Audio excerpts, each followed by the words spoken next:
the Jackal's Head. And inside my head tonight, I have a very special guest, somebody who I've known for a very long time, and I've always wanted to interview him, but, you know, circumstances didn't allow that chance to happen until today. And now he's here with me, Mr. Rich Giordano of the AZ Ufo Show and the website CN UFOs. Welcome to the show, my friend. How are you doing? Oh, that was such a nice intro. Good, man. Thanks. This is awesome. It's great to be on your show. You've been on mine once or twice, but I'm doing really good. How about you? I'm doing fantastic, man. You know, for my audience who listen, you know, when you and I were doing Block Talk Radio together, when I was on Block Talk Radio, that was a completely different audience than what listens to this show now. A lot of my listeners have no idea about anything that's happened, and they don't know really much about you and your past. So let's start off a little bit with, you know, what got you into ufology? Because a lot of this show is based on ufology. We talk about it all the time on the show. I have, you know, all kinds of guests within the ufology world. And I'm going to be honest right now, and I'm going to be a little candid with you, Rich. The first online ufology show that I ever heard was the AZ Ufo Show, and I bet you did not know that. Oh, no, I did not know that, and I'm sorry that you had to hear mine first. It broke me in for the rest of them. Yeah, you know, that's a weird way to start out because it's definitely not traditional radio, what I do over there. No, it's totally different. You know, I come from a background of listening to sports radio, listening to more talk radio, with a little bit more of an edge on AM radio down here in South Florida. And, you know, your style of radio was a lot like the style of radio that I'm used to listening to, so it caught my attention immediately. Of course, I'm talking about the Blog Talk Radio days when you were on there, and you've recently left Blog Talk Radio and your show's evolving. But you were on there for about 4 years, weren't you? Yeah, I was going to be coming up on 5 years in January, and I had a 5-year plan. I honestly did. I wrote down goals. I said, okay, if I don't make it on real radio by 5 years, then I'm quitting doing this internet thing. And 4.5 years came, and they decided to start charging me to be on Blog Talk Radio, and they said it would be free for life. So Blog Talk Radio changed, and they lied to me, and they lied to everybody else, and they just sold out. So I am not going to stay on a place that can't hold their word, you know, and keep the guy who started the paranormal genre off. I was one of the original hosts over there. And they said, oh, well, you know, because you're an original host, you know, we're going to leave you as grandfathered in so you'll never have to pay. And they said, really? Okay. Great. Very respectful. Thank you. And I get this email. We're going to have to start charging you, but we'll give you a $10 discount for 12 months. I'm like, so that was coming up to an end, and I said, you know, I am going to evolve. I want to get into more videos. I want to get my face out there because I have a face for radio. And I wanted to do my show a little differently, so that's what I'm doing now. I moved over to Blog TV, which, by the way, it's not really a platform that I thought it was. So I'm going to give it a try, see how it works. We're doing a lot better over here. But for now, that's where I'm at. And the show is evolving and changing all the time. I get bored, so I got to do something different. And Blog TV is different. Put your face out there and scare some people away. That changes the game, doesn't it? I did a little video show, Skywatchers Radio TV, for a while, and it's completely different. It's a different animal when you do TV and you do video than you do regular radio. It's a completely different animal. You know, it's funny because when I usually do my show on Blog Talk Radio and nobody sees me, I would have my hand over my head. Like, I put my head down when I talk. So I keep looking up at the video, and there's a delay, and I look up and I see the top of my head. I'm like, oh, yeah, I got to keep looking up at these people, man. But I act a little differently, too. I act a little more candid, and I'm a little more myself when I'm on camera, I'm finding out. So I kind of like it. You know, I'm not that I like myself, but I kind of like it that I have more energy, and it's forcing me to be the radio host I want to be. So I'm kind of happy with it right now. That's very cool, man. And, you know, 4.5 years ago, you decided to get onto radio because of your love for ufology. How did you get involved with ufology?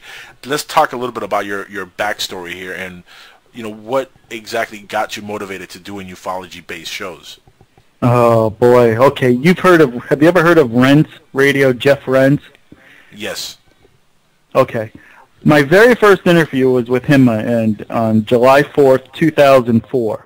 I was on that show because I videotaped something during the day, which I wound up debunking anyway. But anyway, he did an interview with me, and it was the most boring interview I was ever a part of, even though I listened to myself. We had 2 other Skywatchers on there from Arizona, and we were all talking about the Phoenix Lights. And then Jeff Rentz comes over, and he goes, "So, Rich, tell me about the sighting that you had."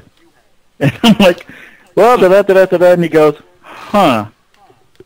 So when I re-listened to the broadcast, you record them and listen to them, and the guy was just boring. I said, why don't I do a radio show? I can do way better than this joker, and he's getting millions of downloads every month.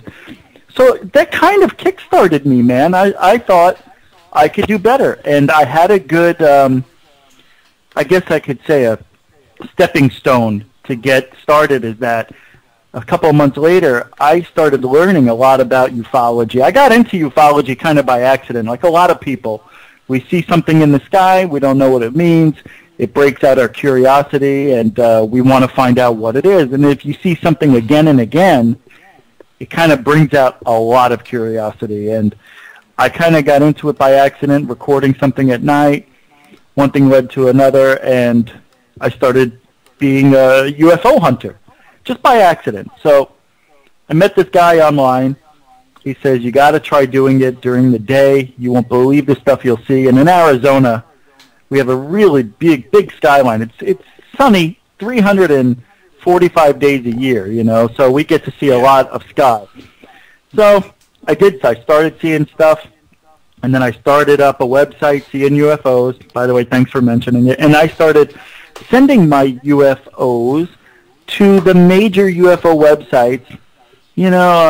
Brian Vike was popular back then, and a couple other UFO casebook, and they're telling me, man, you got the greatest stuff. This is unbelievable. Keep sending it. Send me more.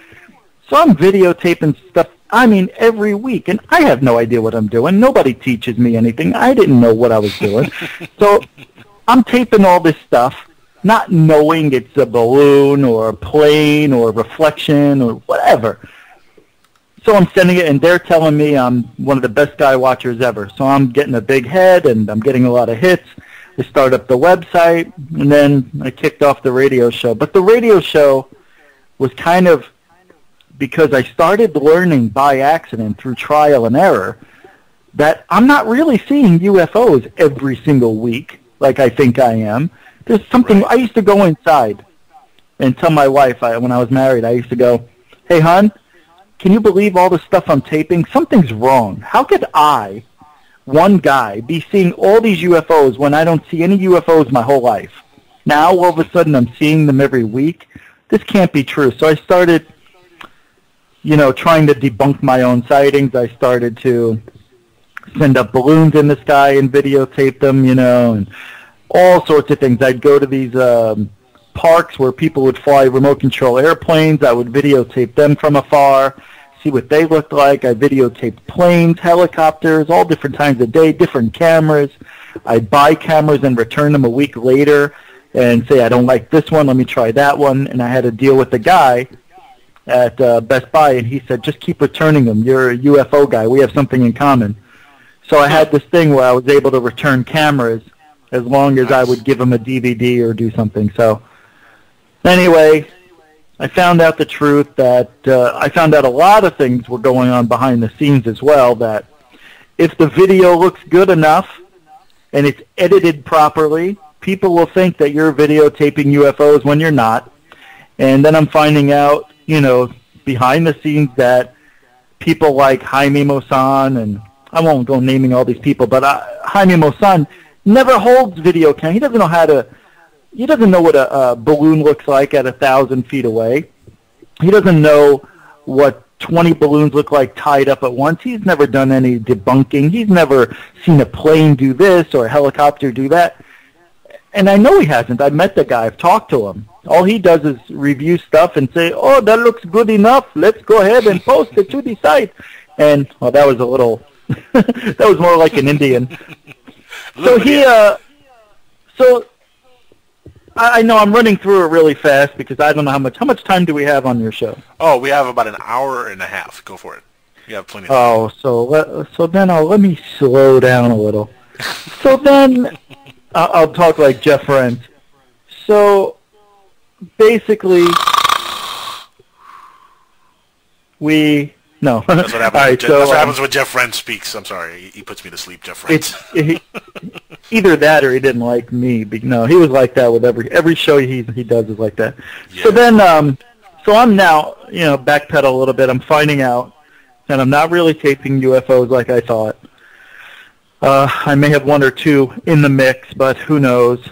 But I did tape some unusual things that nobody can explain. So I'll have to admit I do have a few I really, really love and got some popularity for.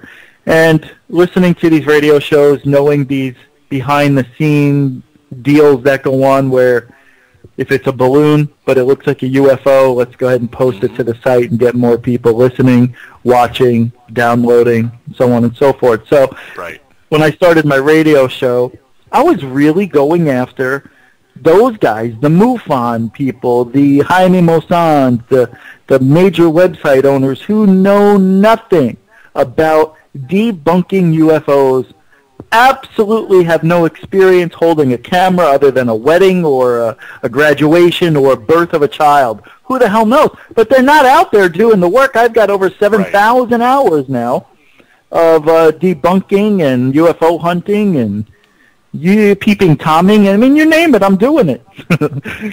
But I've seen a lot of weird stuff walking around the neighborhood, I could tell you that. I'm going to get in trouble. Do you think it's something that has to do with Arizona itself? Because, I mean, you're seeing stuff in the sky, even though some of it, of course, are balloons and stuff. You did say you've seen a couple of things you can't really explain. Arizona seems to have a lot of activity and a lot of hoaxing from what I've been able to research in the last few years. The one thing about Arizona is kind of like what I said before. It's sunny every day. So we don't have a lot of cloud act. Like in Florida, you get a cloud buildup like during midday, right? Right. I think you do, because it's humid. We don't have humidity here. So we can see planes for 60 miles away, literally 50, 60, 70, sometimes 80 miles away. And it looks like something hovering in the sky when it's coming right towards you, coming in for a landing. And people think they're taping a UFO hovering in the sky, and it's not. The other thing, other than being sunny, is that I had LASIK surgery in 2004 in my eyes, and my vision went from horrible. I couldn't read the letter E, the first letter, the biggest one on the eye chart. I couldn't read that. To reading the second to last line. So I have 20/15 vision after the surgery, and I still have it 7.5 years later. And it's funny because that's when it all started. I got my surgery in March of 2004. And in April 14th, 2004, was a month later, was the first time I saw something I couldn't explain. And I think it really the credit goes to getting that laser surgery on my eyes. I can see things that other people standing right next to me can't see. And I'll say, yeah, look through the camera lens. Tell me what you see. And they're like, where? How do you see this shit? Oh, can we swear? Yeah. God damn it. Where do we see? Oh, okay. So I didn't mean to. I didn't know. So they go, how do you see this stuff? And then, well, I had eye surgery. And they're like, yeah, you're a jerk. So I think it comes to those two things. Being sunny a lot, having great eyesight is really an important thing. I mean, I know it sounds stupid, right? Okay, yeah, of course you got to have eyesight, dummy. Yeah, but I have exceptional eyesight. I could really see things that other people can't see standing right next to me. So I have a really great thing going for me. I live in a state where it's sunny all the time. I have great eyesight. I have a lot of hoaxers out here because a lot of people aren't going to drive to Arizona to sit where these people skywatch. So they can get away with saying, oh, I videotaped this at such and such time when it's the airport. They're not, people in Wisconsin aren't going to come here, and we're not going to go there. And that's why we have a lot of people putting these hoaxes up on YouTube, because they can get away with it. A lot of people, how many people really skywatch? It's got to be less than 0.5% of the population. So you got all these people who know nothing. Nothing about a camera, nothing about the sky, nothing about reflections of this, that, and the other thing, bugs, birds, bees, whatever. They don't know Jackal. Right. That's true. No, it's true. You know what? It's true. When I started really getting into the ufology stuff on radio and doing, the shows and interviewing the guests and all that stuff, I had never gone skywatching myself. And I, of course, was on a show called Skywatchers Radio. So I was like, man, I'm a hypocrite. I'm on a show called Skywatchers Radio, and I've never really been skywatching. So I was like, you know what? I can't be a hypocrite and do a show so that I've never really, actually done this activity. So I got to go and skywatch. So I actually went skywatching with a few friends, and literally, you're not kidding. I mean, you could record an airplane coming towards you, and it will look like a flying saucer in the middle of space just hovering there. I did it right in front of my house. There was a plane coming towards us because the airport is on the other side of my house. So the plane's coming directly towards my house. I just stood there with the camera, literally recorded for 5 minutes. It looks on the camera like it's hovering right there, like it's not even moving. But of course, it's coming towards me. So it's an optical illusion. Now the lights on it made it actually glow and look like an orb in the middle of the sky. So and it's funny, I showed this to a few people. They thought it was authentic. I laughed inside because I was like, man, people really are gullible because I know this is a plane. But, I showed it to a few other people and they believed it. I was like, you know what, let me throw this on YouTube. I put it on YouTube, and every single person that saw it commented on YouTube of how amazing it was. It was picked up by a website. When the website actually put it on their front page. I didn't even know about this website. They just put it on there as some UFO reported out of Miami, and they were going bananas of how authentic this is. And here I'm laughing my ass off at my house because I'm like, these people are buying it hook, line, and sinker. I had about 30,000 hits in about a month on this video. Everybody going bananas on it. And you hear me in the video saying, oh my God, look, it's hovering there. It's in the sky. Like, it's the worst acting a Cuban has ever done on video. But people still believe this crap. And it blew me away, Rich. It just blew me away how people fell for this. And then I started looking at other people's videos, including some of my friends who are, skywatchers themselves. I'm sure you know who I'm talking about. And other people that I know in the business who also do a little skywatching themselves. And I'll tell you what, at this point now, I don't believe anybody because I know exactly where they're picking up. They're all lying. They're lying through their teeth. And it boggles the mind why these people do this. Yeah, you know what it is? It's because they need the attention. And I've said this a million times. These are the people who weren't popular in school, so now they got the internet, they got YouTube, and now they're somebody. So now they're, ooh, look at me. I saw a UFO. God, all hail whoever. All hail Mike. All hail Mike. And these people praise these people, so they get addicted to it. It's addicting. You want to beat the last video you put up. I know it. I've lived it. I've been there. I hate it. I hate it. Oh, speaking of it, I actually did beat the... Rich, I did beat that video. No kidding. I just remember about a month later, I posted another video coming from my house. Coming from work, I'm sorry, going to my house. I'm driving. You can hear the radio. I have the radio turned on. There's a plane flying right over me. And I'm like, let me record this on my cell phone. And I posted it up, recorded it with my cell phone. That's extra, bad focus when you have a cell phone camera.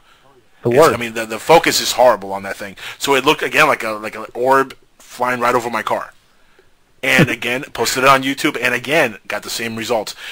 Now, that amazes me. But the biggest thing that I have, Rich, and the reason I actually was digging your show when I first started hearing it is because I think the worst thing that ufology has going for it is the amount of hoaxing that is going on right now. It really makes it for the serious people like the Steve Bassett who is trying to get disclosure to happen, and for some of the other more serious folks who are trying to do real research, it makes it harder for us because it really just makes everything into like a joke. That's why the media doesn't take it serious.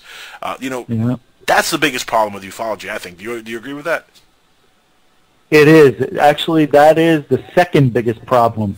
There's nothing worse than a hoaxer being supported by a popular group that should not accept these videos. That's the worst thing. Not only do you have these people videotaping this stuff, and they're misidentifications, but they know in their mind that it's a plane, but being supported by a popular group like MUFON or another group like the the website UFO Casebook, they post everything on there because they want the public to decide. And the public doesn't want the public to decide. The public wants us to explain it to them, the professionals. So these are people who are making it worse. So, yeah, those two go hand in hand. You're right. It is bad. But when you marry it up with a website owner who has a popular website, who's never even held a camera in his hand, but yet he's posting all this stuff, it makes it that much worse. And that's what pisses me off. And I know they're listening to me. I know they get little clicks here and there on my show, because if I talk to somebody's going to send them the clip, and I purposely do it. I don't care if you like me. I don't want you to like me. If you like me, that means I did something wrong. But if you like me, then you understand me. And there's not a lot of people that understand me. So I guess, well, because I'm ruining the dream. Okay, I'm taking away the dream that there are aliens out there. Don't get me wrong, Jackal. I believe in aliens. Oh, I've got a plethora of stories I could go on for 10 shows about weird stuff that's happened to me. So I do believe in it. But I don't believe it's coming from Fresno, the meth capital of the world, from one guy sitting on his porch who sees Bigfoot down the street or sees an alien in the bush. So to me, it's watering down the credibility of ufology every single day. It's getting worse. So I got to do it. I call myself the policeman of ufology, the Superman of ufology, the whatever you want to call me. Some people like to call me the a-hole of ufology because I ruin the dream. And you know what? I don't care. I just don't care. If you hate me, that means I'm doing my job. But if you like me, that means you understand me. So, you know, and the tables are turning. What I was going to say is the website owners that are posting this stuff and the Jaime Maussan's of the world, they're hearing it. And I've noticed that they've curtailed their posting of crappy videos lately. Like Casebook used to post 5 videos a day a year ago. And now that I've been on this campaign for a really strong campaign against what they do over there, he's only posting 1 video a day on average, 1 a day now. And it's still crap, but the guy is known for UFO videos, posting them on his site. But people are complaining on his website. You go to the bottom on the comment section, and people are saying this website's supposed to be credible. So I'm like, hey, if you want credible, come over here. That's what I do on my site. I'll take those videos, put them on my site. Of course, I give them credit for it. But I'll put an explanation as to what it really is and how the people are misidentifying it. Because don't you want to know, as a walker by, a passerby, a casual observer of ufology, what it really is? Don't you? You don't want to go on a website, see the same stuff. I mean, it's obvious. It's a white dot in the corner of the screen. It's a bug. It's something mundane. That's the fight, man. That's it. But you know what's crazy though? Not only are people picking up little bugs and planes and stuff like that, but the way technology is going today, with just about any average Joe in their house create CGI now. I've seen some UFO videos from like up close that look amazing. And they're CGI. They're just people in their house, just fooling around. Is there any way? I mean, I don't think there's any way really to tell what's real and what's not anymore. Well, no, there is. And, okay. A couple of years ago, a group called the Australian UFO Wave came around in 2005 or 2006. And they started out with a very small, minuscule video about a UFO following somebody. Then it progressed to a UFO attacks people in a car. Then it was a UFO taunts these people walking in the street. Then it got worse and worse, and finally at the end of this, you finally see the alien in this kid's room and made him wet his pants. And it turned out it was an experiment done by a film crew that wanted to do a test to see if they could trick everybody, and they did. And those videos look so good that they were too good to be true. But there's a certain graininess to a video. There's certain things you can look at that you can tell CGI. Even when I go to the movies, like with the Planet of the Apes movie that came out, if you look close enough, you can tell that's not a real ape. You can tell that CGI. It's really good, but you can tell. And that's what you got to learn. You got to learn how to look at that stuff. But as you're saying, the technology is getting so good, it'll be at that point where we're not going to be able to tell, and we're just about there. We're there. Pretty much, I mean, there are videos, like the Haiti videos. Mm-hmm. Those Haiti videos got millions and millions of downloads, and they were done good, but the one thing that's hard to do is to make the shadows appear in certain places on every single frame. So there are some things you know how to look for where you can tell, but I remember there's still people to this day that think the Haiti video is real, that the government's covering everything up. So, yeah, the Haiti video was kind of funny though, because it almost looked like some of the crafts that we saw in that Battle over Los Angeles movie that came out this past year. I don't know if you saw that movie at all, or Skyline. The ships look very similar to the ships used in those movies. I think what those videos were, if I remember what I heard, the Haiti videos were a bunch of students or art house students who were working on projects, and they kind of made those as for it to go viral, and they did. And they did a good job, apparently. Now, one video, they kind of had me going crazy for a little bit, and I was, just scratching my head because it looked so authentic. And now I just read that it's also most certainly a hoax, is the Jerusalem UFO video over the Dome of Rock. Well, I personally thought that was legitimate, and the way they debunked it, I thought they didn't do a good job in debunking it. I think that was debunked possibly maybe by some government or somebody who is trying to, make it look worse than it really is. I think it's legit. I still do. I still think it's a legitimate video for some reason. I don't know why. But there was two videos that were shot at the same time. A guy looking over the city, and then two old ladies that were way closer, which that video has been put aside because it really validated what the other guy was seeing. And the flash, the light comes down, and then all of a sudden it flashes and then goes straight up where it came from. I don't know, man. To me, I think it's real. And then when they did they were showing how it was debunked, and they were trying to say, well, the wall is not aligned with this, and that's a fake background. No, it looks real. I think they just made it look fake. I know, but I don't know. I don't know. To me, that's one of the few videos. Funny you brought that one up of all videos, because that's one of the ones that I still think might be real, and I think they're trying to discredit it, because it may be real. I don't know. I mean, it's probably fake, because it's too good to be true. Because it does kind of have the CGI quality, but it doesn't.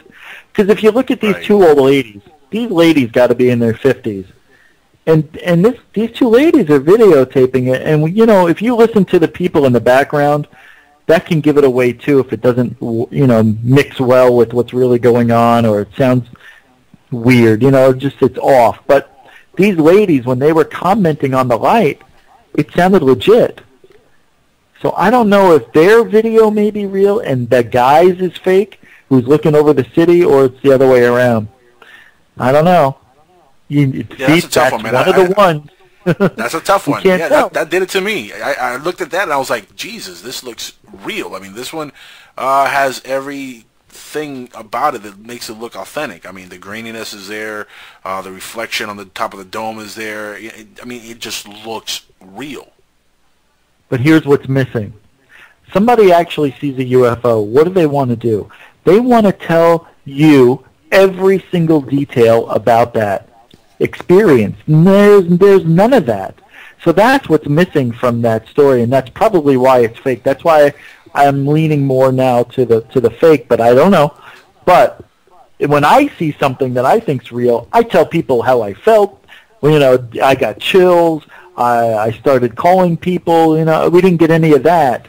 We didn't get the intimacy of that sighting. Usually you have a little bit of intimacy when it's real.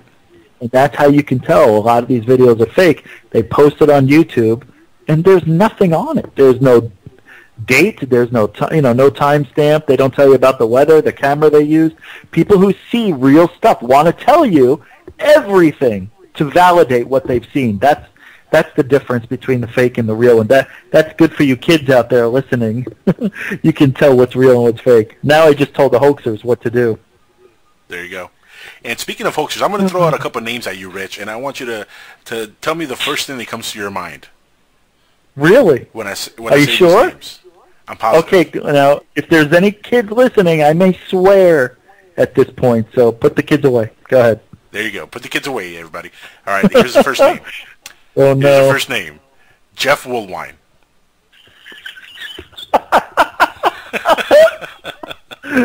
That's all I got to say. No. That's it? Oh, my God. Okay, Jeff Woolwine. I am actually going to say, well, the first thing that comes to my mind, I don't want to say it because it's not something you want to say, even though I know for a fact. All right, the first thing that came to my mind was pot smoker. Nothing wrong with that. Well, and hoaxer, so they kind of go in the same thing. Oh, my right, God, I can't believe it. Here you go, next one. Stan Romanek. Kill. I know you're not a fan. I know you're not a fan, but go ahead. Oh, boy. I don't know if Stan knows about me, but if he does, then he knows that something's not right. All right, so Stan Romanek, the first thing that comes to my mind is hoaxer. Immediately comes to my mind. You know, it's funny. I had Stan Romanek on the show. I've interviewed him a couple times. Really nice guy. You know, very very approachable. Really humble, easy to talk to. You know, just comes off as a really nice guy. But then you look at that video, the alien in the window video, and all credibility is thrown out the window along with the alien as soon as you watch that video. See, but there's a lot of things about Stan Romanek that I've been following him for a long time since he was on the Oprah Winfrey Show. Did he ever mention that he was on the Oprah Show? No, yes. Right? I heard about that. I heard about him being on Oprah. I know. Well, he and I were supposed to be on the Oprah Winfrey Show, and they chose him over me, and he was putting up this other hoax years before. So he's been into ufology before he got into that alien in the window thing, and he's been trying to get popular for a while. And there's a lot that goes on with Stan Romanek is the main reason why I don't like him at all. And the fact that, who's the guy that helps him out? Jeff Peckman? Peckman, right. His promoter was on Larry King, David Letterman. I mean, they've been all over the junket. They've done it all. And I just can't believe that these people, that Stan sets his camera up in his house, and the very first time he sees an alien in the window. Give me a break. The whole thing was so fake, it's not even funny. And then he's got supposed top-secret documents that were some guy secretly gave to him, you know, not supposed to. And then on the top-secret document, there's misspelled words and the improper use of there, and, there and there are two, right. 2 and 2. Come on. I mean, that's the guy doing it himself. And it's just everything about that guy screams hoax. And honestly, you know what I really think about that guy is that he said he got beat up, but anyway, I think he did it himself. But I think the guy seriously may have been approached by the government. I'm not even kidding about what I'm saying. I'm just trying to imagine how the story got so huge because there's a lot of stories like his out there. But I'm thinking he was a social experiment that made it, and people believe him. Half the people do, half don't, but I think he may have gotten paid to do all this stuff. I'm not sure. It's just so damn stupid. The video is as stupid as it gets. It doesn't even look good. You know what kills me about the Stan Romanek case, Rich, is, when that video was first released, they said, we have a lot more footage we're going to put out in a documentary we're making. It's been about 4 years now, 3 years. No documentary's ever come out. I'm still waiting for that documentary, Stan. I'm kind of upset that I still haven't seen it. So get on with that. Now, speaking of Stan Romanek, here's the next name I'm going to shout out to you, and I want you to tell me your thoughts on Billy Myers. Well, Billy Myers, see, that's the whole thing. It's before my time, so I didn't have a chance to to go through all that. I mean, I've seen all his videos and what everybody else sees, but I'm not a big believer in the Billy Meyer thing. I think it's all fake. Honestly, I do. I maybe it's because I don't care about Billy Meyer that I really didn't read everything about him. All I did was look at the videos and a few stories here and there and just put it aside as one of the biggest hoaxes ever. Because we haven't seen anything like that since. Well, I think Stan Romanek would probably be the closest thing to Billy Meyer since Probably. Billy Meyer. Well, oh my, no, Billy Meyer isn't Billy Meyer's the guy who's got those wedding cake UFOs and going around the trees? The Swiss and stuff? guy with one arm. Yeah, with the one arm. Well, there's no way. Even though they gave him a camera that was completely sealed up by Kodak, and the pictures came out, and they were there. The UFOs were in a sealed camera. So I don't know, man. It's crazy, isn't it? I don't know. I have to put him aside and say that no way that's real, because it hasn't happened since. No other videos look like that anywhere, except on Close Encounters of the Third Kind. Right. Now we did say the wedding cake video. For those out there who don't know about the wedding cake video, elaborate on the wedding cake video so the audience who might not know what you're talking about, they get the gist of it. Well, if you've ever been to a wedding, you've seen the 3 to 5 tiered cakes where the bottom layer is very large and then it gets smaller all the way to the top. So you have a circle at the bottom that's 10 inches across and another layer of cake that's 8 inches and so on, and it builds like a pyramid. And then at the top you would have your little red light or whatever it is, or the groom and the bride at the top. That's the wedding cake. They look like little pyramids flying around. A little diamond shaped, but people call them the wedding cakes because they're tiered. They have different layers that make up the UFO. And thinking about it, if they are real, because I have a picture that I've taken that is very unique and it kind of looks like what he taped. I'm thinking if they are tiered like that and we see them as wedding cakes when they're close up, maybe that's what they look like at a very slow speed. But maybe when they fly at that very high speed or whatever they do, hyperspace, maybe those layers kind of close in and make a disc shape. They kind of like an accordion effect. They go up and then they can go back down.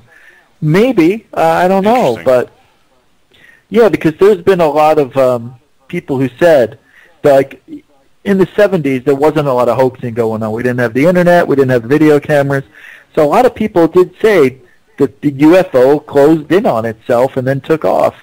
So who the hell knows? Huh, interesting. I've heard similar stories like that. They close in on themselves, but as an accordion. That's interesting. I've never heard it put quite like that. Now, I mean, let's look at the overall picture here of ufology. Let me hit you with a really big one. What do you think of the Anunnaki, Nibiru, Planet X, 2012?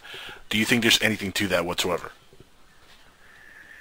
Well, I am a big believer in the ancient alien theory. I do believe, like I said earlier when I first got on here, I do believe in aliens. I believe that they've been here. I believe it's possible they made who we are, the missing link, because we're not indigenous to this planet. We can't survive outside without clothing on. The elements would rip us apart. We have to put shoes on, and so I don't think we come from here, number one. And number two, I think the Bible tells us everything we need to know about where we come from. So going back that far, then you throw in the mix with the Anunnaki and the Nibiru, it's very, very, very possible that is how we came to be who we are. And I am not one of those people who is so deep into it that I could tell you extreme details right now. All I can tell you is what I think about it, and that's it. So that's why I'm kind of being vague. But I really do believe that they exist, but I don't believe that Nibiru is out there floating around and is going to come around here next year or whenever. I don't see how that's possible. So you don't think there's nothing much in 2012? No, not at all. I think the calendar ends and then it starts over. That's all. That's what I really think it is. Unless some guy wants to be the self-prophet and go out there and make a bomb go off, or maybe the next year they're going to come up with, what is the energy that we're trying to come up with? Not dark matter.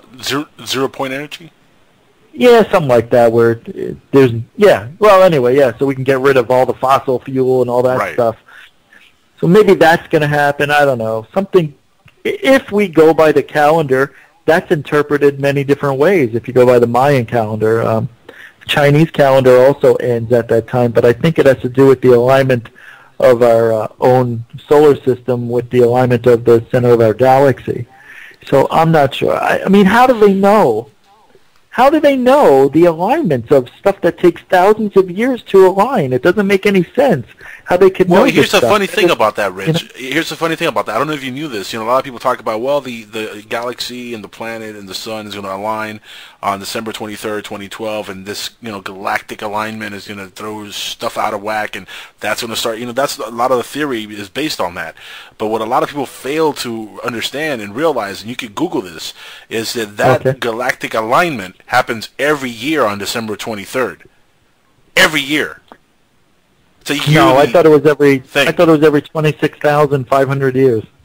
No, it's every year. You can look that up. In fact, I didn't know this myself until I saw a scientist. I forget his name now, but I'll post this later on in my website, where he actually was doing a lecture about this, and they were asking him questions about 2012, and he pretty much said that this happens every year. It's a normal thing, and this is something that people just make a big deal about without even knowing the facts. And then I started doing my own research, and this is a great thing about the internet, Rich. When you hear somebody say something, and this is what I like to tell my listeners: don't just take my word for it. Don't take Rich's word for it. Don't take anybody's word for it. Do your own research. Do your own homework. Google is your friend. You can find everything on Google. And I did just that. I researched what this scientist said. And sure enough, it's true. Every year on December 23rd, for whatever reason, there's a galactic alignment. It just happens every single year. But people, of course, look at that, and that's one of the things that some of the conspiracy buffs have been kind of putting out there as, well, this is going to be a cause of something on 2012. No, this happens every year. Well, then what's going to happen? Then what's every 26,000 years? Well, the 26,000 year thing, I think, was the whole Nibiru elliptical orbit. It was like 20. It was 3,600 years, I think it was.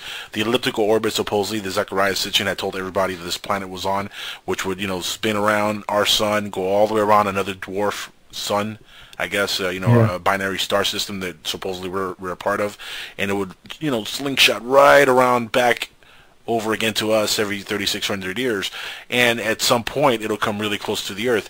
Now, the Bible, of course, talks about Wormwood, the destroyer, and a lot of people have actually been saying that this object could be Wormwood, could be that destroyer. The Anunnaki stories in the Sumerian text actually talk about a planet which collided with another planet in our solar system called Tiamat, and this planet is what now is the asteroid belt, as a result of this collision. That's a possibility. I mean, it's a story, but how did these guys back then, so many thousands of years ago, know about the alignment of the planets? They knew about all the planets, including, by the way, and this is something that kind of blew me away when I heard this. They didn't describe Earth as the third rock from the sun, as everybody calls it these days, especially after that TV show in the 90s. No, they described it as the seventh planet. Now, the reason they would call it the seventh planet is because they're counting from outside in, like if they're coming from outside of the galaxy inward, and they're counting all the planets before us, and then they get to Earth, number 7, which again, if you look at the Bible, the 7 is a holy number, 7 days of creation, yada, yada, yada. Why is 7 such an important number? See what I'm saying? The Sumerians were onto something. I really do think that there's a lot of truth to the Anunnaki story, to the Sumerians. Even the whole creation story in the Bible is very similar to what the Sumerians wrote. As the Anunnaki came down, the Elohim, as they were called, the many gods, were the Anunnaki, the Elohim.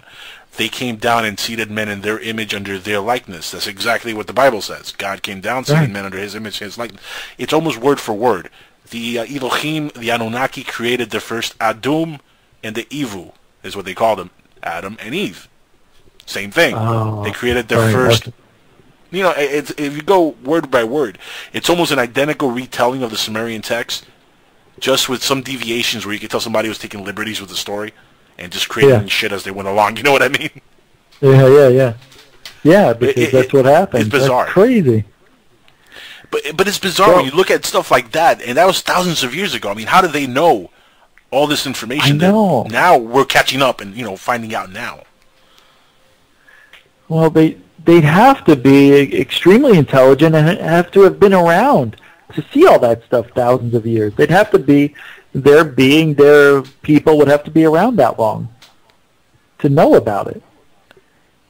I don't know. It's just, I mean, it can make you go crazy thinking about it all. But I'm not really sure that there's a planet way the hell out there that has living beings on it, because it's extremely cold unless they live underground, you know, whatever, and there's some sort of heat, but maybe they can create their own environment, you know? Exactly. So if they're that advanced, they can do whatever they want, I guess. Well, the story in the Sumerian text goes that they were here on planet Earth to mine gold, to use it as a conductor for their atmosphere. That's the literal interpretation of what the Sumerians wrote about the Anunnaki. That's why they were here. Of course, the Bible also tells us about the giants, you know, that are all throughout the Bible. Right. The Anunnaki are considered to be giants compared to us. Right. And they've been finding a lot of, you know, giant skeletons around the world the last few years. You know, they've also been finding skulls with elongated heads, which the Anunnaki were said to have huge elongated heads. And that in itself is kind of intriguing. Have you heard about the elongated head phenomenon that's been going on? I mean, this is bizarre as it gets. Not all of them are, you know, not any of these skulls that they're finding are aliens. These are human beings, but they actually elongated their own skulls, and apparently was in tribute to their gods, whatever these gods were. The aliens. The aliens. It's amazing, isn't it? Guys, listen, we're going to take a quick commercial break. We're past due for commercial. Please keep listening in. Don't go anywhere. If you guys want to call on in, please do so. I'm sure Rich will be able to take your calls and answer any questions. Anybody who wants to call in, open lines for the rest of the show here. Number is 786-245-8127. This is the Jackal's Head you're listening to on PSN Radio. Be right back in about 5. All right, everybody, we are back on PSN Radio, SoFlo Radio, and I am joined by my guest tonight, Mr. Rich Giordano, again, the host of the AZ Ufo Show and the creator of a very cool website. And we got to plug this website, Rich, cnufos.ning.com. Tell us a little bit about the website before we continue on with the show here tonight. I want to know a little bit about this website. I want to know what goes on the website. I want to know exactly what the website is about so the listeners here can go over there and join up. No, I'm just kidding. No! I was going back to my stripper when I used to go to the club and listen to Pour Some Sugar on Me.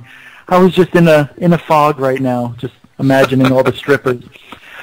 cnufos.ning.com is my website. Originally it was cnufos.com, but I changed it into what is now a social website. So you can join for free, and I want anybody out there who has any paranormal videos or a website, a radio show, pictures, whatever, or you're just interested in the paranormal, come over to the site, join for free, because we've got, I don't know, the site's growing every single day. We've got 1,200 videos, over 1,000 pictures, 430-something members right now. We have events, forums, a live chat room, webcams. Oh, did I say forums, blogs, daily news? I update it every day, and the members help update it. See, as a member, people help me out, and they get stories that I don't post, and they post it on the website. So every day, I mean, there's almost 2,000 blogs on there now. So the site's huge. Before it was huge. Now it's really huge, and it's interactive. There's music on there. I mean, people do everything. So if you have a website, and you want to come over to Seeing UFOs, ufos.ning.com. You join up. You make your own channel. You design it however you want. I don't care what you do. I want you to advertise your stuff. I want you to come over there and make yourself popular. The website's fantastic. It's one of the top websites in the paranormal. I'm surprised myself that we're getting as many people coming over there and just checking it out without joining. So it's a great place to come in. Jackal, you're a member there. You see, we usually have 6 or 7 people in the chat room almost, half the day. And we got people in there who are like myself, I call myself a UFO or paranormal realist, not a debunker, because I hate debunker. I think it's a negative term, because I don't debunk. I'm real about everything. And so I try to smooth that over and trick people into thinking it's not really debunking, but I'm a realist. So anyway, go to seeingufos.ning.com. Join up there for free. It's a fun place to be. I kind of like it. We don't have any drama. Like you go to some of these websites and people are fighting back and forth. I don't have it. I don't know why. I mean, I figured, when I first built the website with someone that we both used to have a relationship with, he would be like, you're going to get so many people just wanting to fight. You're going to have to boot and ban. And I'm like, you know what? I've only had to boot 2 or 3 people, and he was one of them. So it's my baby. It really is. Seeing UFOs it doesn't mean anything. Like it's not an acronym. It's just seeing UFOs means you're seeing UFOs. Right. That's how it came about. I wish I could change it. I can't now because there's another website out there called See UFOs, which is the Center for UFO Research or Center for UFO Studies. So I used to get a lot of crap for the name of my website. You stole it. You just put an N in there. And I didn't even know there was a website called See UFOs at the time. So that's my baby. Yeah, I love it there. Hey, you wouldn't be the first person accused of stealing a name. There is a UFO not radio. Yeah, and of course there's the other radio show now back on Block Talk Radio. So that's happened before. And in fact, it's funny. The name Skywatchers Radio, and I'm gonna again go back to you, Rich, was actually created when we were creating a name for the show. We were putting the show together, and I know you had a show called the Arizona Skywatchers, right, or something like that. Yeah, AZ Skywatchers was my original podcast. And we had heard about that, and we were like, Skywatchers Radio, just simply call it the Skywatchers Radio. So it really, you paved the way for Skywatchers Radio, which is on air now. And not only that, thank you for that. You're welcome. Not only that, the show. I'm sorry, I'm yelling. I think I'm doing my show now. The show UFO Hunters was not supposed to be UFO Hunters. It was supposed to be called UFO Road Trip, and they stole UFO Hunters from me. Yeah, that's right. They stole the name from me because Pat Uskert was friends with Jeff Willis, who was my co-host of AZ Skywatchers, and he said, hey, Pat's coming out. He's going to be on TV with Bill Burns and so-and-so, and they're doing a show called the UFO Road Trip. And I go, I'm coming out with a show, and I'm going to call it UFO Hunters. 2 days later, he goes, Pat really likes the name UFO Hunters. They're going to use it. Are you serious? Said, yeah, that's how it came about. Well, good. I'm glad they got canceled. Can you believe the first couple of years, that show sucked. And then they got the guy, I don't know, remember his name, but he was really good, Kevin. Kevin was the debunker of the show. And he made that show watchable. He put Bill Burns in his place. And the show was good for the last year, and then they dropped it. I can't understand why they would drop that show. I mean, They got too real. That's the problem. You know what it is? I think network TV plays to the fact that a lot of those shows like UFO Hunters or Ghost Hunters or a lot of these shows that are on TV which deal in the paranormal, I mean, a lot of it is bullshit. Let's just be honest. They don't really capture anything on video. The Ghost Hunters guys, they've never really caught anything that makes me say, wow, that looks like a real apparition. It's just, oh, I hear a sound or I hear a voice of somebody saying, hi. It's just something stupid like that which could be faked easily. That's all they really get. But they sensationalize these shows because they get ratings. People are into this kind of stuff. And I think since the show maybe was getting a little too real that they had a debunker on the show, it was just getting too real for the networks. The network probably just didn't want to deal with it. I think they want to promote hoaxing in mainstream. What they did, they tried to do. I called them high school experiments or 8th grade experiments. They would have these guys do these experiments, and they were something you would see in an 8th grade, what do they call those little contests that the kids used to have, the science fair. I mean, these were real. They did the most childish things on that show. I think they had a contract for 3 years or whatever, and I don't think the ratings, they could bounce back from them. I don't think they could recover from the previous 2 years that they were on air. I think there's been a saturation, though, of UFO-related stuff in the media, though. I mean, with this show getting canceled, and there's a lot of stuff with UFOs now in the media. I think there's just too much UFO-related stuff, and all our media, movies, TV shows. Maybe people are getting tired of it, you think? Well, I have an idea. You have the Jackal's head. We're in your head right now. You should come to my head one night and listen to this idea I have for a great UFO show. And if I could get anybody to, I don't talk about it because somebody's going to steal it because it's that different. It's that good. And I think that, I have an idea. And like a lot of people say, well, my idea is good. Well, my idea is good. You need to know somebody. So if anybody's out there who wants to help me out, get my show off the floor, help me. I have a great idea for a UFO show. And, with my crazy mind and all the things that's happened, I know that this show would be unbelievable. And if it's not, then at least we tried, right? Well, we'll talk after the show, you and I. How's that? Yeah, whatever. No, I'm just kidding. Rich, on your show, one thing I always loved that you did was your psychic shows. Now, is there any truth to that? I mean, are you psychic at all?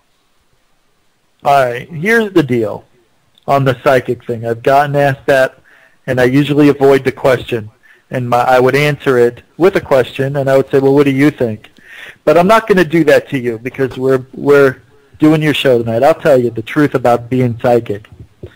Yes, I am, honestly. And I know that's really weird, and I know people are out there just giggling their little socks off. But let me tell you something. When my show was doing really well on Blog Talk Radio, I thought it was good enough that I could change it and make it a psychic show every other week. Come to find out, I didn't like doing it. People would call in with the same problems over and over and over. Am I going to get a job? Am I going to fall in love? Am I going to win the lottery? Am I going to be healthy? When am I going to die? When is this? It was the same thing over and over. Are you going to find love for me? Is there love? And everybody wanted to know when they're going to get married. It's the same thing over and over. And it started to become a joke. But the reality of it is, I have been psychic my whole life. And I really don't talk about it much, if any, at all, because what happened in the past when I did my show kind of made a mockery of myself. I kind of lost a lot of credibility doing that show, and then changing it to that kind of was hard to rebound myself from, to be honest with you. So, yes, there is truth to it. I really am psychic. I know you might be giggling inside. I laugh at myself. But if you ever want to sit down and do a face-to-face someday we might meet, I'll do a reading for you and just blow you away. Now, am I doing a real reading, or am I reading your body language and really looking into you? That is a question I don't know, but I could probably say some things to you that there's no way I could have known. And that's one thing that keeps me coming back and thinking, well, maybe I am psychic. Since I've been 6 years old, I've been saying weird stuff to people I don't even know. And they're like, how did he know that? Did you tell him about this? How did I tell a 6-year-old about the death of so-and-so? Well, he said he saw my son. He never even met Anthony. And I'm like, when I was 6 years old, I said, where's Anthony, to my mom's friend? She starts crying. And my mom goes, how did you know about that? I said, he was in my room. And I don't really remember much about it, but stuff like that. So when I meditate, I meditate every day, twice a day. I get into a weird zone where sometimes I really believe I'm psychic, and I pick up on things. I don't know. The psychic thing, it's funny to talk about. It feels weird to me mentioning it, and it's going to be the last time I'll talk about it. But I mean, it's a part of my life, which is why I'm in this field, because I know a fake when I see one, and I know a real one when I hear one, and I can tell the difference between this, that, and the other. And I don't tell people what I know in my head or what I feel. Look, there's people out there who are in tune with the earth, the energies that are around us. You and I could be in a matrix right now. We have no idea where we are. True. And if there's a way to tap into this other dimension or other world or whatever it is, the dream world, the living dream world, whatever you want to call it, I believe that some people out there do have the ability to tap into it. Maybe I have that. I don't know. But I'm not going to deny what I think I know is true about myself. So that's that, and I don't want to talk about it anymore. So go ahead, write about it, laugh about it. Rich, I'm not going to laugh about it, but I have a guest on whom I want to ask you a question about it. Caller 770, you're on the air with Rich Giordano on the Jackal's Head. Welcome. That would be you, 770. Well, yes, I have a question for Rich. No. Well, there goes 770. Never mind. Continuing on. If anybody does want to call on in and actually ask a question, please call on in, 786-245-8127. Anyway, Rich, you did just admit that you are psychic.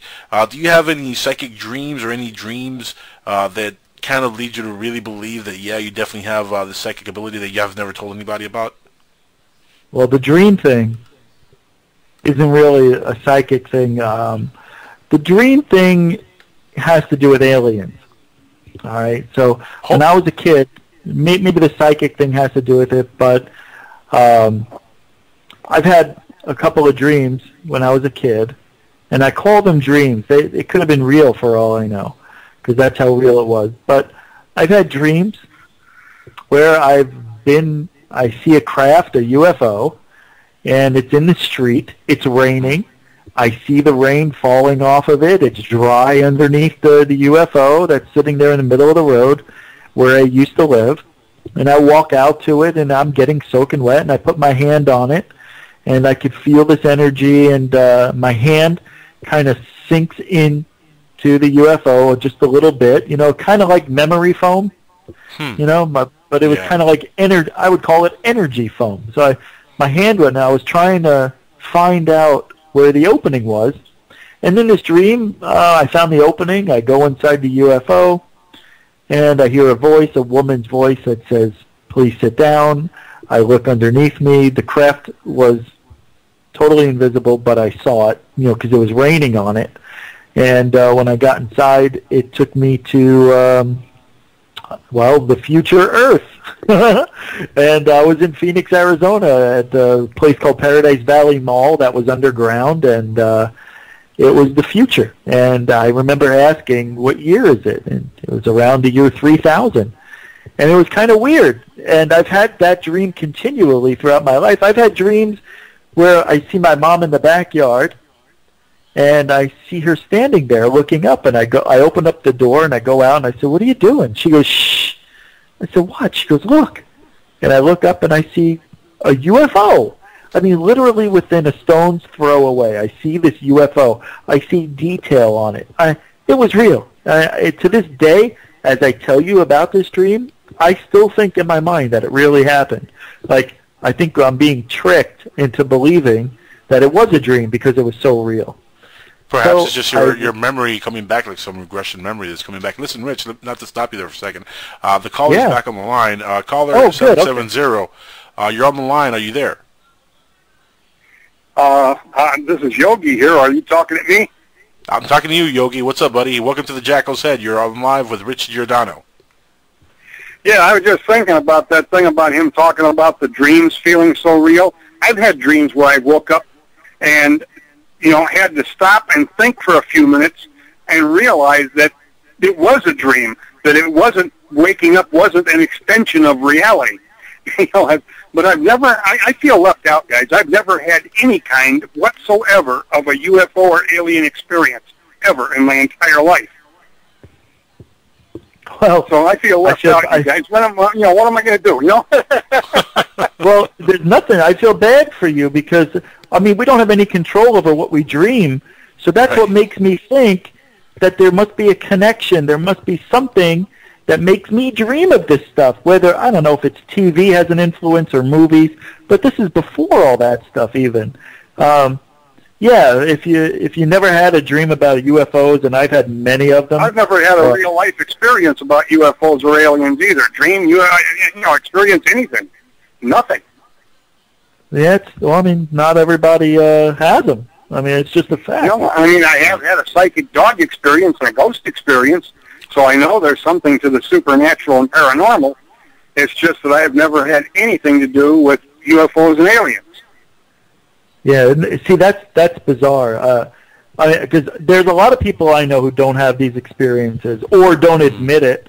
But you said you had some experiences in ghosts and a dog thing, so yeah, it made you believe that there might be something else out there, right? Yeah, well, back in the mid-'50s when I was in junior high school, I guess that gives my age away a little bit, I lived with my aunt and uncle, and they had a dog, a mixed-breed terrier, nice pooch. But my uncle was full-blooded Chiricahua Indian, and he was the typical Indian on firewater. Nicest guy you ever want to know sober, meanest SOB on the face of the earth drunk. And he was a roofer, a contract roofer, and back in those days, they didn't have a lot in the way of, public phones or stuff, and especially in new buildings like he worked on most of the time. And they would, if they could work a little late and finish a job up so they didn't have to break down and set up the next morning, they would. And sometimes if they finished a little earlier, it wasn't time to set up for the next job, so they'd knock off and he'd be out drinking. There was no way on the face of the earth that me, my aunt, or that dog could know what he was doing, drinking or working. But the dog did know. The dog would be behind the sofa shivering, and you couldn't drag that dog out from behind that sofa with a team of wild horses. And that was when the uncle would come home drunk as a skunk, mean as a, and mean as a hell, mean as hell. And, and my aunt was one of these women that just didn't know when to shut her mouth. She would just pick at him and pick at him. I'm telling you. But anyway, yeah, that was my dog experience. The ghost experience was rather simple, and it's really, it's one of those things where I was working nights.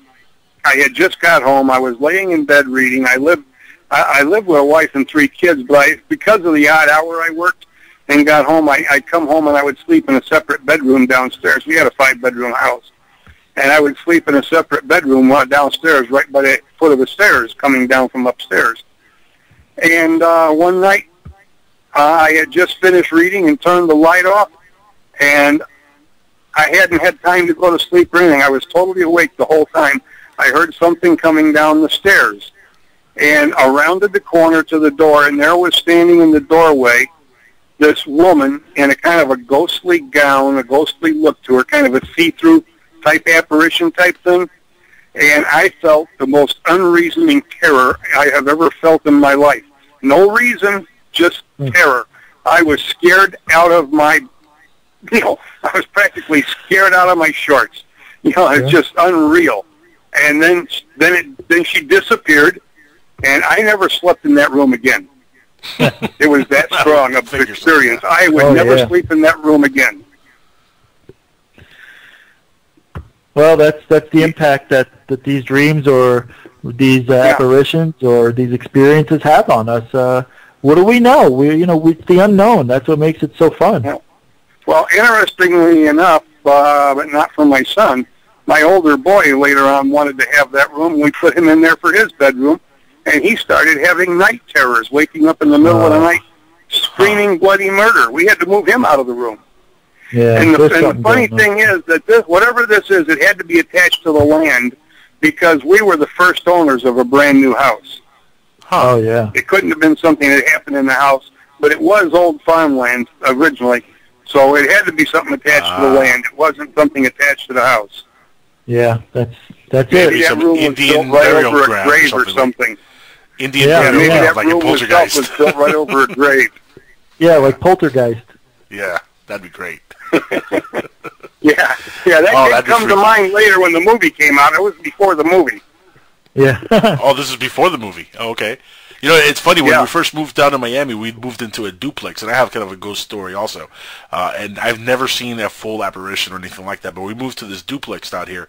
And as we were moving in, the folks that lived in the other side of the duplex were moving out. And my father was like, wow, that's weird, because it's a really cheap rent, it's a really nice duplex, and these people are moving out. And we didn't think anything of it, but they were getting out in a hurry. Like, these people really wanted to get the hell out of there quick. And we lasted there about 2 months. From the moment we moved in, we saw stuff like moving around. We would put our keys on the cabinet, and it would just slide by itself across the cabinet. You know, things would fly off the shelf. The TV would turn on and off by itself. My brother used to get beat up in the room, and this is no kidding. We would share a room, me and my brother, and I would hear at night, literally like punching. Like, you could hear like punching. Like if somebody was punching him, and you would hear him screaming. And I would run to turn on the light, and I would turn on the light, and he would just, you know, like if something just let him go. Like if something holding him down, and it would let him go, and he would just bounce up. Like if something just and this happened several times. I was lucky I never got hit, touched, I never felt anything, never saw an apparition. I did see stuff sliding across the room by itself. Like I said, we lasted there about 2 months. We moved the hell out of there quick. Wow. Never had any other experience with ghosts or the paranormal in any other way. But we found out about a few months after we moved out why there was so much activity there. It turned out in the 70s, that duplex used to be a funeral home. And it got converted into a duplex. And that is right down in Miami. The place is still there. I pass by it almost every day when I go to work. And it is funny enough, it gives me the chills still because it looks exactly the same. It's just an old, big-ass house. And we knew something was up when we went to the kitchen, and the cabinets were huge. It turned out those were the same cabinets where they used to keep the urns of the dead people. And they never even changed. There was these huge marble cabinets, gorgeous cabinets, and they never even changed them. They just left the same cabinets, put the kitchen in, and just left it as is. So, man, what was going on in that house was bizarre. But listen, Yogi, thank you for calling in, man. We only have a couple more minutes with Rich here on the line. Do you have anything else to ask Rich before we let you go? No, that's pretty much it. I just checked in. I saw the phone number, and I didn't know what it was for exactly, so I decided to call, and I guess I got you guys, so I'm glad I had a chance to talk to you. Why don't you go ahead and tie off the end of the show, and I'll just listen until you close the line out. Stick around. We got Unraveling the Secrets. Thanks a lot, Yogi, for calling in. Appreciate it. Well, Rich, we're almost out of time, my friend. It's almost done. Can you believe that? You know, I wish you would have asked me about something earlier. You know, there's so much we could talk. I can come back, I guess. And again, everybody check out cnufos.ning.com. Rich, thanks so much again for being on the show, my friend. I will talk to you pretty soon, sir. Thanks, Jackal. Pleasure. Take care. Guys, we're going to be back tomorrow night, and we have another huge guest on the show. Huge, I tell you. And I'm not going to say who it is. You got to go to the website, thejackal.com, and check out the info on it. And tomorrow, I want everybody to be back out here on PSN Radio and check out that interview. It's going to be bananas. Go look it up right now, thejackal.com.